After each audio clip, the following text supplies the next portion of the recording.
दो आए थे, एक 8 लाख रियाल वाली कि आपके पास 8 लाख हैं और प्रूफ है कि 8 लाख कहाँ से लिया आपने, तो आप खरीद सकते हैं लाइफ टाइम प्रीमियम रेजिडेंसी। ठीक है। ये पहला था, और उसके साथ ही इन्होंने लॉन्च किया था लिमिटेड ड्यूरेशन वाला कि हर साल आप 1 लाख दें तो आप प्रीमियम रेजिडेंसी ले सकते हैं। सही। तो ये दो थे। ठीक है। फिर इन्होंने कुछ सालों के बाद अप्रैल 2024 के अंदर 5 नए पाथवेज निकाले, उनमें से 2 हैं बिजनेस राउट के लिए। ओके। एक एंटरप्रेन्योर के लिए, उसको हम बाद में देख सकते हैं, और एक है जिसको हम कहते हैं इन्वेस्टर रेजिडेंसी। यानी अगर आपके पास यहाँ पे बिजनेस लाइसेंस है मिनिस्ट्री ऑफ इन्वेस्टमेंट की तरफ से। ना मिनिस्ट्री ऑफ इन्वेस्टमेंट, जैसे कि हम अपने लास्ट जो हमने एपिसोड्स किए थे उसमें हम कवर कर चुके हैं कि ये वो मिनिस्ट्री है जो नॉन सऊदीज़ को अप्रूवल देती है, लाइसेंस देती है, जिसको अब ये रजिस्ट्रेशन भी कहते हैं। Misa, ministry of investment of Saudi Arabia, जिसको हम सागिया भी कहते थे पहले।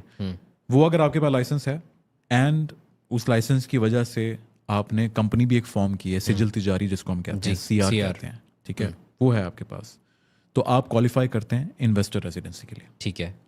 इसके अंदर आप जनरल मैनेजर ना हो, जनरल मैनेजर खाली एम्प्लॉई होता है, आपकी ओनरशिप हो, सही। आपके शेयर्स हो, आप हो और या आपके साथ उसमें पार्टनर्स भी हो, आप सब क्वालिफाई करते हैं प्रीमियम रेजिडेंसी के लिए। सही।